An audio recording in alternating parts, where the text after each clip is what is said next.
The terrifying life story of King Shaddad of the three rulers mentioned in the Qur'an as opposing Allah, a disbeliever who declared, "If he is the Lord of the heavens, then I am the Lord of the earth," a tyrant who challenged Allah with his false paradise of Iran, built over 700 years with rubies and diamonds, aching whom even Satan took pride in, aching king cursed by Allah Shaddad's. Paradise of Iram, a story not mentioned in any other holy book, is only revealed in the Qur'an. Remarkably, researchers have discovered what they believe to be Iram, revealing yet another miracle of the Qur'an. Watch all this and more in this video. Please like this video now and help share this message to reach more people. Shaddad and Hazrat Ibrahim, peace be upon him. The Qur'an mentions three major enemies of Allah: Pharaoh Nimrod and Shaddad III. Among them, Shaddad ruled several centuries before Hazrat Ibrahim, peace be upon him. Shaddad was the ruler of the people of Od. The people of Od and the city of Iram are notable in Islamic history. Allah had granted the people of Od stature, wealth and abundance. They were extremely wealthy and lived on fertile lands. They were exceptionally powerful and lived long lives. Their comfort and luxury were unparalleled, and their fame spread far and wide. In fact, highly respected and well-received individuals were often referred to as ambassadors of AD. They built gardens, decorative pools, and palaces on every hill, thinking these sea creations would make them immortal. Music, the stunning beauty and magnificence of their structures spread throughout the city. At that time, people were extraordinarily tall, measuring tens of meters, and their lifespans reached up to 1,000 years. It is even narrated that during the era of the companion Sahaba, when they came across the remains of some individuals, they had to walk for several meters just to reach the knees of these giants. Many scholars of the Qur'an believe that the people of AD were a generation that came a few generations after the flood of Prophet Noah, peace be upon him. This idea is supported by the Qur'an, which states, "But after them came generations who neglected prayer and followed their desires. They will face the consequences of their rebellion." Additionally, during the time of the Prophet Muhammad, peace be upon him, the Jews questioned his prophethood by asking who was the one who associated partners with Allah on earth. This was a question only a true prophet could answer. The Prophet Muhammad, peace be upon him, replied, "It was King Shaddad of AD and a descendant of Prophet and peace be upon him." Shaddad had strayed from the path, exhibited arrogance, and declared, "Who is stronger than us on earth?" By denying Allah, he became a cruel ruler. Shaddad, Allah sent Prophet Hud, peace be upon him, to the region where Shaddad ruled. Prophet Hud is one of the prophets mentioned in the Qur'an when he came to the people of AD to deliver the message of truth. The disbelieving leaders among them said, "We see you as a fool, and we think you are one of the liars." In response, Prophet Hud, peace be upon him, said, "O my people, I am not a fool, but rather I am a messenger from the Lord of the worlds. I deliver to you the revelations of my Lord, and I am a trustworthy advisor to you." They replied, "O Hud, you have not brought us any clear sign, and we will not abandon our gods at your word, nor will we believe in you. The only thing we can say is that one of our gods has afflicted your mind." Later, Prophet Hud, peace be upon him, said, "If you fulfill the commands of Allah, he promises you palaces under which rivers flow. Abandon polytheism. Stop worshipping Shaddad. Do not worship anyone other than Allah and follow me. I do not ask you for any reward. My reward is only with the Oni, who created me." Upon hearing this, Shaddad ordered, "Bring me this so-called Prophet Hud." When Prophet Hud, peace be upon him, was brought before him, Shaddad said, "How can you claim prophethood while I am the God and have not appointed you?" Prophet Hud spoke briefly about Allah. Shaddad then responded, mockingly, "I offer my people a life of greater comfort, So what does your Allah promise? Prophet Hud, peace be upon him, answered he, promises palaces under which rivers flow, gardens, companions of unparalleled beauty, emeralds, gold and thrones, he promises. Garments that no tailor can make, a place where we will not grow illage, feel sorrow, sleep or die. It is a life of eternal joy and contentment.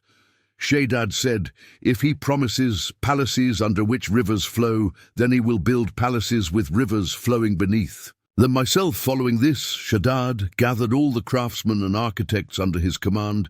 He assigned each of them 1,000 workers and formed a construction army of 100 men. He instructed them, go and find me a place with the most beautiful climate allocation, unmatched in its beauty. Shaddad sent out orders to his men across all kingdoms, commanding them to collect all the gold, silver, pearls and rubies they could find. He also demanded fragrant materials like musk and saffron to be gathered for the construction of his false paradise. It is said that during that time, if something was put up for sale, there wasn't enough wealth left to buy it. The people were pushed to such desperation that they began raiding graves to retrieve gold and silver from the dead. Music. At last Shaddad achieved his desire. He built a city like no other. The bricks were mixed with silver, and the domes were adorned with red rubies along the shores. Instead of sand and stones, pearls were scattered. The soil of the beaches was covered with musk, and saffron was spread throughout the surrounding areas. Along the banks of the rivers, decorative trees made of green gems were planted with leaves of red. Gold and flowers of silver, special nests for various birds were built, and these nests were filled with the scents of musk and amber around the city. Hills made of musk and amber were constructed. When a gentle breeze blew, the city was filled with delightful fragrances. When sunlight hit the city, the gold, silver, and precious gems caused a dazzling brilliance that blinded the eyes. The most handsome men and beautiful women from every region were placed in the palaces built within the city. It is said that the construction of this false paradise took 700 years to complete. Shaddad then said to Prophet Hud, peace be upon him, come and see my paradise. Is it equal to the paradise you speak of, or not? Prophet Hud, peace be upon him, replied, O unfortunate one, you speak with arrogance. Relying on your power and kingdom, do you not fear Allah? Do you know what your end will be? Shaddad responded, no one can destroy this place. The houses are already at the foothills of mountains.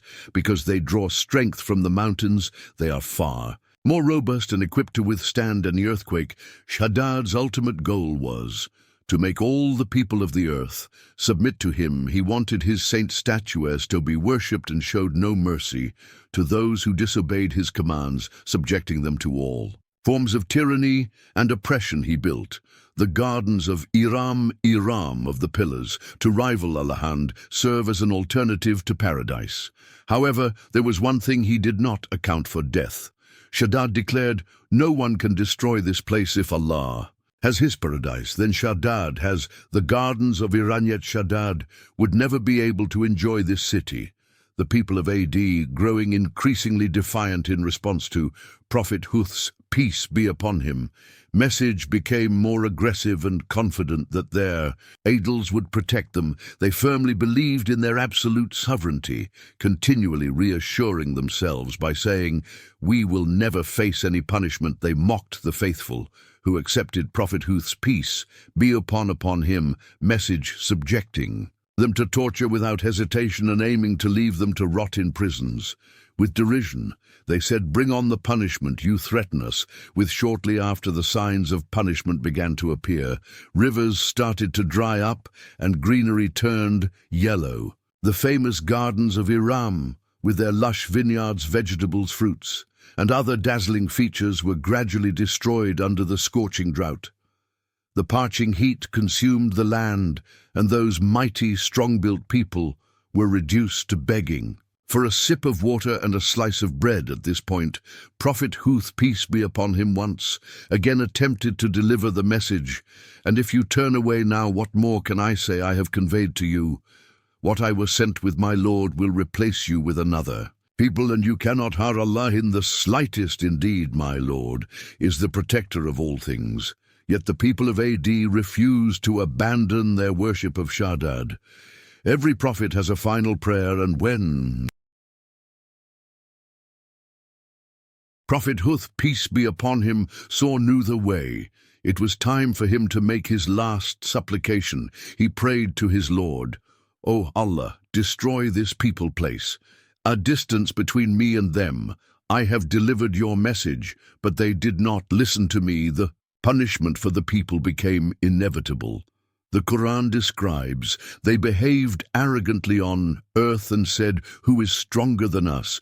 Did they not see that Allah who created them is far stronger than they?" Yet they knowingly rejected our signs. The destruction of the people of Od and the death of Shaddad. One day Gabriel, peace be upon him, came to Prophet Ibrahim, peace be upon him, with a revelation. There is a cave within this mountain, and inside it lies one of the greatest enemies of Allah. Go to that cave. Prophet Ibrahim, peace be upon him, entered the cave and saw a grave. This grave belonged to Shaddad, the ruler of the people of Adon, the grave. He noticed 70 silk coverings approaching the grave.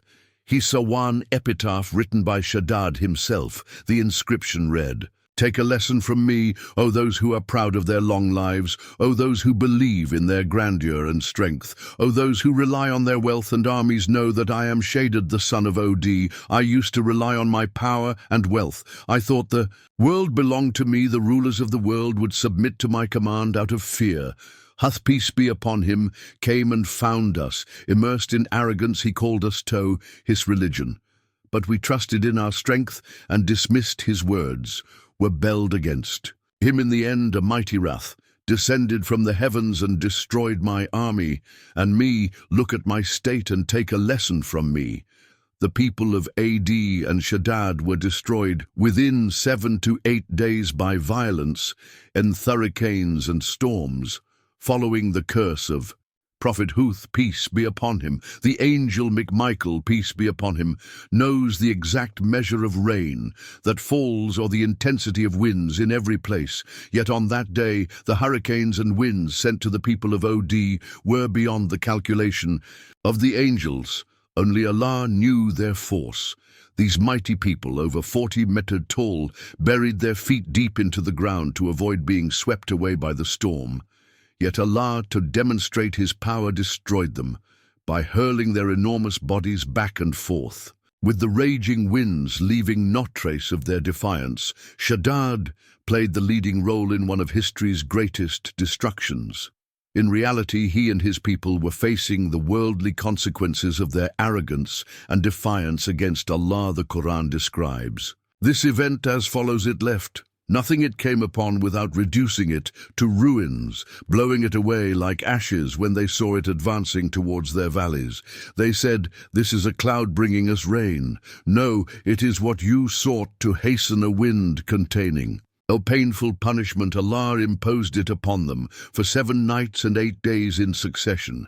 If you had been there, you would have seen them lying, fallen like hollow trunks of date palms. Surah Darataya 42, the lost city of Ubar, Iram, of the pillars, a miracle of the Qur'an. The defining feature of the lost city of Ubar was its towering pillars. Therefore, the site discovered is believed to be the very Ram mentioned in the Qur'an. Even the disbelievers of Thatara came to the conclusion that the location described in the Qur'an matched this site. As the Qur'an states, Iram, of lofty pillars, the likes of which were never created in any land. Surah Al-Ayah 6-8. This city and its people are not mentioned in any other holy book outside of the Qur'an. Bedran Thomas, a research. He traveled to the region to investigate this topic in depth. During his research, the local people told him about an ancient, now unused pathway believed to lead to the city of Ubar. However, Thomas passed away before completing his discovery, and the topic remained dormant until the 1990s. In 1990, One of the world's leading newspapers published a headline, "Atlantis of the Sands, the City of Ubar Found." Documentary filmmaker Nicholas Clapry opened the case and, inspired by Thomas's notes, began an intensive search for the legendary city of Iram. He even sought assistance from NASA, using satellite technology to capture images of the region and analyze the intersection of ancient trade routes. In detail, a map drawn by Claudius Timai, a Greek geographer from Egypt, showed ancient routes leading to a forgotten city. By comparing these routes with NASA's satellite images, it was claimed that the remains thought to belong to the people of AD had been located. Excavations began, and at a depth of 12 crater fragments believed to be from the city of Iram started to emerge. Experts highlighted the most striking feature of this discovery: the city's massive towering pillars. The Qur'an references this city, saying, "Have you not seen how your Lord dealt with Iram, who had lofty pillars, the likes of whom had never been created in any land?" Surah Al Ayah 6-8. The fact that only the Qur'an mentions this city is itself a miracle. It shatters the false claim by Christians and Jews that the Qur'an borrowed from their scriptures. The Qur'an contains many examples and corrections that are not found in other books. On this channel, we also explore such verses and hadiths in detail. Even someone like Shaddad, who built the extraordinary city of Iram, filled with every worldly pleasure and delight, left this world in regret. If we do not want to experience such remorse in our final moments, we must reflect on our lives and make necessary changes. May Allah save us from being among those who regret at the end. Aman. If you feel alone, even among the planets of the universe, this channel is perfect for you to ensure this video doesn't get lost in the vast ocean of YouTube and reaches more viewers. Like you, your support is crucial. Every new subscriber helps this message reach another heart. Don't forget to like, subscribe, and comment to support our work. You can also support all our projects by clicking the join button to make an online donation. See you in the next video. May Allah protect you.